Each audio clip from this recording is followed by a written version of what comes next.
Hello everyone, it's Friday, I'm Autobot 1000, this is 5 awesome Transformer guys. Now with the release today, technically tomorrow because I'm recording this Thursday, of War for Cybertron, the topic today is games. Be them board games or computer games. And as far as board games go, I have 4 board games. I have the Monopoly set, I have the chess set, I have the Armada board game that came out not so long ago, and I have the Risk. I have played them all once and that is it. Whether that's down to just not having the time to set up or just not really wanting to, one or the other. I'm sure at some point I will sit down and play them again, but I've just never got around to it. Never been a big board game fan. I'm much more into my Dungeons and Dragons. So. Computer games, same thing. I'm not really a big computer game player. I own a PS2 and I own a GameCube, and that is pretty much it. I don't own an Xbox or PS3. What I do own, however, is one of these, which is a DS. Now you'll notice DS has the Transformer covers that came out not so long ago, horror on both sides. It's me. And there's a sticker set that came out in a magazine not so long ago now. Luckily enough, working in a magazine shop, when the magazines got sent back, my boss took the stickers out and gave them to me, so I got them for free, so I'm not going to complain to that. So my main topic is going to be on the DS games. And the first DS games, Transformer-wise, that were released were for the movie, which was the Autobot and Decepticon version. Now, I played both of these for hours on end. What I like about them is the ability to change your vehicle. You can run around, you scan another vehicle, and you can become that vehicle. So you're not stuck in the same vehicle. You get bored of one car, you can go to another, you can go to a helicopter, you can... I've run around with an ice cream van for a while. Your options limitless. I think there's even a jet, but I don't think I've got that yet, so... excuse me. So the options on it are limitless. Well, they have limits, but you get the point. Gameplay wise, I'm not too impressed with, but they've got the multiplayer option as well, which is always handy when entertaining your younger sisters-in-law.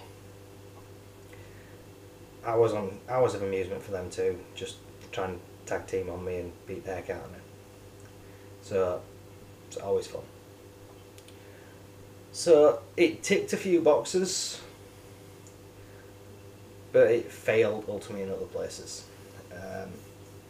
Just on a side note, if you're ever playing this game and you are being chased by the police and you just can't get rid of them, change your vehicle. Second you change your vehicle, the police stop chasing you. I don't know whether it's a fault in the game or it's meant to be like that, but it's one of the little things you discover as you play the game. Second released was the Transformers animated game.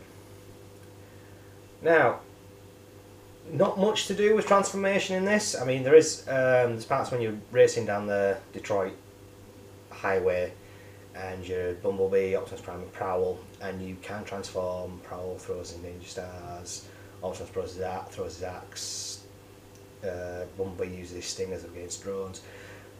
There are points when you do have transformation in it. However, for the bulk of the play, your Bulkhead, Bumblebee, Optimus Prime, all in robot mode. There's no changing back and forth. The characters are limited to what they can do. The only one who can jump is Bumblebee. The only one who can push anything or move anything is Bulkhead. The only one who can climb up anything at specific points is Optimus. So each character is limited to what they can do. Which does make it for an interesting game. I think it's more of a puzzle game than it is a Transformers game. Like I said, it's less interested in the actual transformations and more in the actual what the characters can do. And I think it's good because they stuck to the characters. It wasn't like they just gave them a gun and said, oh, it's Optimus Prime, go around, transform, blow things up. No, they actually stuck to what the characters could do, and they made a decent little game. It's not brilliant,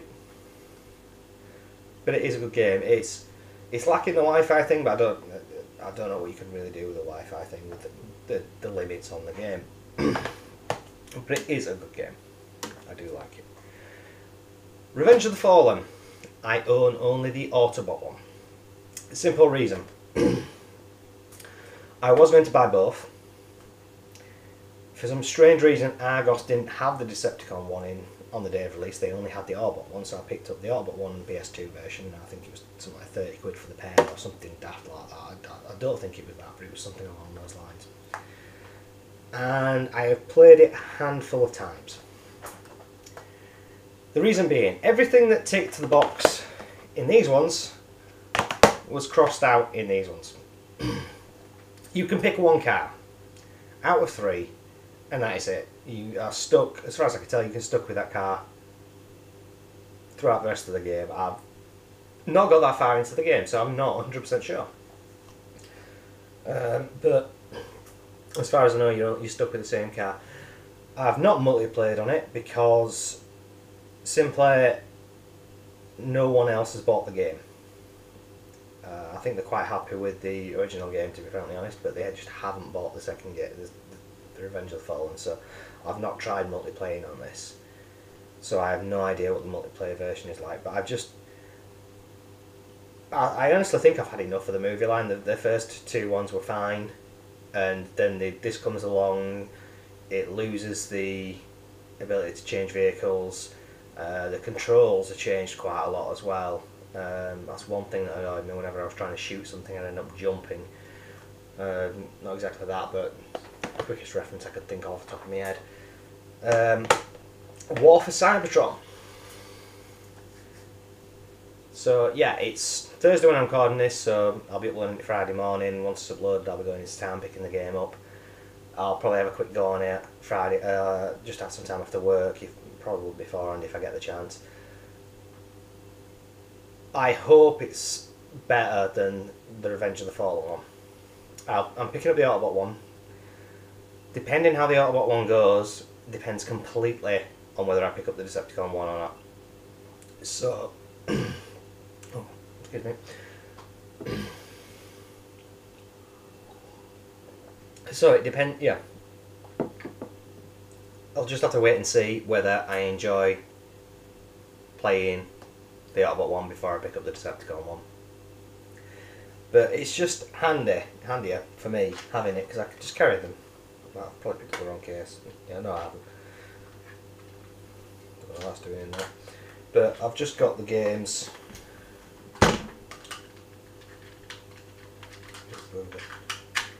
What a slot that is. Carry case. All 4 of them in there.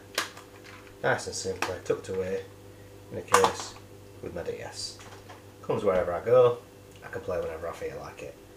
It's much better than, to me that's better than sitting in front of a screen, having the miss EastEnders and whinge at you just because you're sat there playing a game. I probably will at some point pick up an Xbox and a PS3 just to play these games, but it won't be for a while. Anyway, that's it from me. I think I've waffled on far enough now. Remember to catch Repellent Found Dead on Monday, Kellogg Prime on Tuesday, back to Team Decepticon on Wednesday for the new topic, Vegadeath on Thursday, and then back here on Friday. I'll see you next week.